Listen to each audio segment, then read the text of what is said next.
प्यारे दोस्तों नमस्कार। कैसे हैं आप सभी और कैसी चल रही है आप लोगों की स्टडी। तो उम्मीद करेंगे आप सभी काफ़ी बेहतर होंगे और आपकी पढ़ाई भी लगातार बेहतरीन तरीके से चल रही होगी। तो लगातार आप लोग कमेंट कर रहे थे कि भैया इंग्लिश के इंपॉर्टेंट क्वेश्चन करा दीजिए। तो आज के इस क्लास में हम लोग आपके लिए लेकर के आ चुके हैं 12th इंग्लिश के अंतर्गत आपका प्रोज से टॉप 10 इंपॉर्टेंट क्वेश्चन, यानी कि जो आपका इंग्लिश है इसमें आपका प्रोज वाला जो पोर्शन है इसमें आपको 10 ऐसे इंपॉर्टेंट क्वेश्चन मैं इस वीडियो में आपको बताने वाला हूं, जो कि अगर आप इनको कर लेते हैं तो जो आपका इंग्लिश का प्रोज है इसके जो शॉर्ट क्वेश्चन हैं वो आपके पूरे कंप्लीट हो जाने वाले हैं। ठीक है, तो चलिए शुरू करते हैं। इन 10 क्वेश्चनों को आप लोग बिल्कुल अच्छे तरीके से देख लीजिएगा। सारे क्वेश्चन आपको आंसर के साथ मिलने वाले हैं, तो यहां पर आप लोग इनको अच्छे तरीके से तैयार कर लेना। फर्स्ट क्वेश्चन देखिए आपके सामने यहां पर दिया गया है, what did M Hamel say when Franz reach to the school, यानी एम हेमल ने क्या कहा जब फ्रेंच स्कूल पहुंचा। तो इसका आंसर देख सकते हैं आपके सामने है, when Franz reach to the school, यानी कि जब फ्रेंच स्कूल पहुंचा।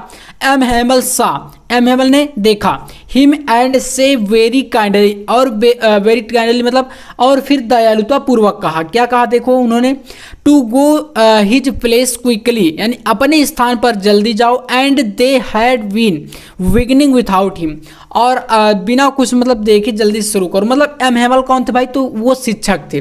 तो एम हेमल क्या थे भाई, टीचर थे, और उन्होंने फ्रेंच को इतना जो है चीज़ें कही और कहा जल्दी से अपने स्थान पर जाओ, क्योंकि उनको पहुंचने में क्या हो चुकी थी देर। तो इस तरीके से ये क्वेश्चन काफ़ी ज़्यादा आपके लिए इंपॉर्टेंट है, इसको आप लोग जरूर कर लेना। चलिए तो नेक्स्ट क्वेश्चन को देखेंगे। अगला प्रश्न आपके सामने है, व्हाट डिड एम हेमल से about the language and it's important, यानी एम हेमल ने अपनी भाषा के महत्व के बारे में क्या कहा था। तो देखिएगा इसका आंसर यहाँ पर, M Hamel said that the French language was the most beautiful language in the world, यानी कि उन्होंने कहा था अपनी भाषा के बारे में कि जो फ्रेंच भाषा है वो पूरे विश्व में सबसे सुंदर भाषा है। इसके बाद कहा था इन the world the clearest the most logical, यानी कि सबसे ज़्यादा क्लियरेस्ट मतलब कि पूरी तरीके से क्लियर भाषा एक तरीके से कह सकते हैं। Most logical, he further said that they must guard it among them and never forget it, यानी कि उन्होंने कहा कि जो हमारी भाषा है वो पूरे विश्व में सबसे सुंदर भाषा है, सबसे क्लियरेस्ट यानी कि स्पष्टता को व्यक्त करने वाली लॉजिकल भाषा है, और इसके बिना मतलब ये कह सकते कुल मिलाकर बढ़ा चढ़ा करके ही अपनी भाषा के बारे में वहाँ पर वर्णन किया है कि सबसे बेस्ट है। ठीक है ना, और इसको हम कभी नहीं भूल सकते। तो यहाँ से 2 क्वेश्चन इस तरीके से आपके कंप्लीट हो जाते हैं। अगला प्रश्न देखो यहाँ से आपका है क्वेश्चन नंबर 3, इसको करना है, हु वाज मुकेश, मुकेश कौन था। एंड इसके बाद है, where did he belong and what was his ambition. काफ़ी इंपॉर्टेंट क्वेश्चन है, जरूर आप लोग इसको करके जाना। देखो Mukesh was a young boy, यानी कि वो मुकेश कौन था भाई, एक यंग बॉय था, है ना। नौजवान बोल सकते हैं, यंग का मतलब है ना नौजवान लड़का था। Belonging to bangle making family, और वो भाई चूड़ी बनाने वाले परिवार से बिलोंग करता था, है ना। फ्रॉम फिरोजाबाद, कहाँ से, तो फिरोजाबाद से। हिज एम्बिशन यानी उसका उद्देश्य था, was different from his family, उसका जो उद्देश्य था वो अपने परिवार से बिल्कुल भिन्न था। As he wanted to become a motor mechanic, वह मोटर मैकेनिक बनना चाहता था, और उसका जो परिवार था वो चूड़ियाँ बना रहा था, मतलब वो चूड़ी बनाने वाले थे। तो इस तरीके से आप कह सकते हैं कि जो मुकेश था उसका जो उद्देश्य था अपने परिवार से बिल्कुल डिफरेंट था। ठीक है, तो ये तीसरा क्वेश्चन है। इसके बाद क्वेश्चन नंबर 4 देखिएगा, यहाँ पर है, what does the bangle symbolise, यानी चूड़ी किसका प्रतीक होता है।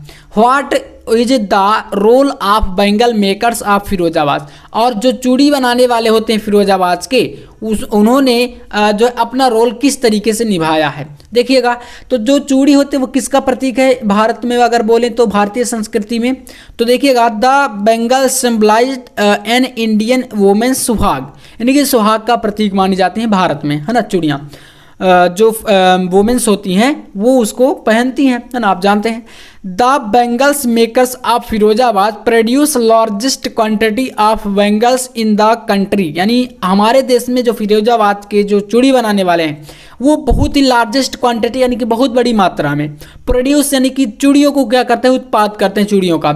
And export bangle to all over the world, यानी कि पूरे विश्व में भी यहाँ से इसका निर्यात किया जाता है, यानी कि इतनी ज़्यादा वो चूड़ियाँ बनाते हैं कि अपने इंडिया में भी और विश्व में भी जहाँ जहाँ पर इसकी ज़रूरत होती है उसको भी वो क्या है वहाँ पर एक्सपोर्ट कराते हैं। ठीक है, तो इस तरीके से ये इसका शॉर्ट में। और देखिए यहाँ पर सारे आंसर बिल्कुल एकदम आसान शब्दों में, बिल्कुल आसान भाषा में शॉर्ट में लिखे गए हैं। ऐसा नहीं है कि यहाँ पर बहुत ही बढ़ा चढ़ाकर बड़े बड़े आंसर दिखाए जाएं। ठीक है ना, तो इस तरीके से ये आपका क्वेश्चन नंबर 4 हो जाता है। अगला क्वेश्चन देखेंगे तो क्वेश्चन नंबर देखो 5 है आपके सामने।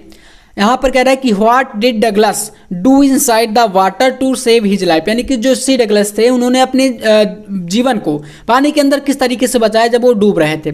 तो देखिएगा इसका answer, inside the water Douglas made the strategy, यानी कि उन्होंने पानी के अंदर एक स्ट्रेटेजी बनाया था। क्या बनाया था? Strategy to hit the water makes a big jump come to the surface, यानी कि उन्होंने सोचा कि मैं जो पानी का सरफेस है, अंदर का पृष्ठ है, उस पर जो है उन्हें स्ट्रेटजी ये बना था कि हम जो है नीचे को पैर मारें, यानी कि पानी की सतह पर वो पैर मार रहे थे और ये सोच रहे थे कि जल्द ही वो ऊपर की तरफ आ जाएंगे। ठीक है, तो इस तरीके से वो स्ट्रेटजी अपनी बना रहे थे, लेकिन ऐसा नहीं होता। देखिएगा तो यहाँ से ये था कि lie flat on it and paddle to the इल्स on of the pool but every time his strategy fail, यानी कि इतना ज़्यादा वो प्लान कर रहे थे लेकिन बार बार वो फेल होते जा रहे थे। ठीक है, तो इसके बाद होता क्या है, he did the all continuously to save his life, और ऐसा कर करके लगातार उन्होंने अपने जीवन को सेव किया, अपनी लाइफ को सुरक्षित किया। ठीक है, अगला देखिएगा question number 6, what did the instructor do to train Douglas, यानी कि जो इंस्ट्रक्टर था यानी कि जो उनको सिखाने वाला था उन्होंने किस तरीके से डगलस को क्या है ट्रेन किया, यानी कि उस चीज़ में जो है तैरने में किस तरीके से ट्रेन किया। तो देखिएगा the instructor put a belt around him attach a rope to the belt went through a pulley held on the ends of the rope, यानी कि उन्होंने उसके चारों तरफ क्या किया था भाई, रस्सी से बांध दिया था सिखाने वाले ने, है ना, और एक तरीके से कह सकते हैं कि अटैच कर दिया था एक बेल्ट को खुद से, है ना, इस तरीके से। और क्या कर रहे थे वो, उनको जो है धक्का दे रहे थे सिखाने में, जिस तरीके से मतलब तैरना सिखाया जाता है ना, उस तरीके से। Back and forth across the pool hours after and hours, day after day, week after week and after 7 months the instructor declared his a swimmer, यानी कि ऐसा उन्होंने जो सिखाने वाले थे, तैराक थे, उन्होंने लगातार इतना प्रयास किया, इस तरीके से तमाम प्रकार की परियोजनाएं बनाई और दिन प्रतिदिन कह रहा ना, दिन प्रतिदिन, डे आफ्टर डे, घंटों घंटों तक, वीक आफ्टर वीक, यानी कि कई सप्ताहों तक लगातार ऐसा प्रयास करने के बाद आफ्टर 7 months, यानी कि 7 महीने ऐसा करने के बाद इंस्ट्रक्टर जो थे उन्होंने क्या डिक्लेयर कर दिया कि जो डगलस है वो एक तैराक है, यानी कि उनसे पूर्ण रूप से बनने लगा और उनको वो जो है क्लियर डिक्लेयर कर दिए कि ये तैराक हैं। तो 6 क्वेश्चन हो गए। अगला प्रश्न देखेंगे क्वेश्चन नंबर 7 देखिएगा, who was the rattrap seller, rattrap seller यानी कि चूहेदानी वाला कौन था, है ना। इसके बाद है how did he make them, और वह उनको कैसे बनाता था। देखिएगा answer, there was a person who was a peddler, यानी कि फेरी वाला जो था पेडलर था, एंड यूज टू, वह एक व्यक्ति था, है ना, एंड यूज टू वंडर, अनेक प्रकार के, हियर एंड देयर, सेलिंग रेट्रैप, वो अनेक प्रकार की मतलब कई तरीके की रेट्रैप यानी कि चूहेदानियां वो बनाकर बेचता था। आप देखो, he was the rattrap seller and he made those rattrap himself, वो खुद से बनाता था जितनी भी वो चूहेदानियां बेच रहा था। फ्रॉम द मटेरियल, किस तरीके के मटेरियल से, he got by beginning in the store और एट द विग फ्राम्स, यानी कि जो वो चीज़ें इधर उधर से इकट्ठा करता था कुछ भी करके, तो वो खुद से उनको जो है प्रोड्यूस करता था, या बोले तो खुद से वो सारे के सारे फेरी वाला जो था वो चूहेदानियों को बना करके उनको जो है वेस्ट मटेरियल से या जैसे भी करके वो उनको बेचता था। ठीक है, तो ये आपके क्वेश्चन 7 हो गए। 8वां क्वेश्चन देखिएगा, what information did the iron master and his daughter receive at the church, यानी कि जो आयरन मास्टर था और उसकी जो डॉटर थी, पुत्री थी, उनको चर्च से क्या जो है इंफॉर्मेशन रिसीव हुई। देखिएगा आंसर, तो at the church the iron master and his daughter come to know that one of the old crafter of the iron work had been robbed by a man who went around selling rat trap. तो ये 8 question यहाँ से हो गए।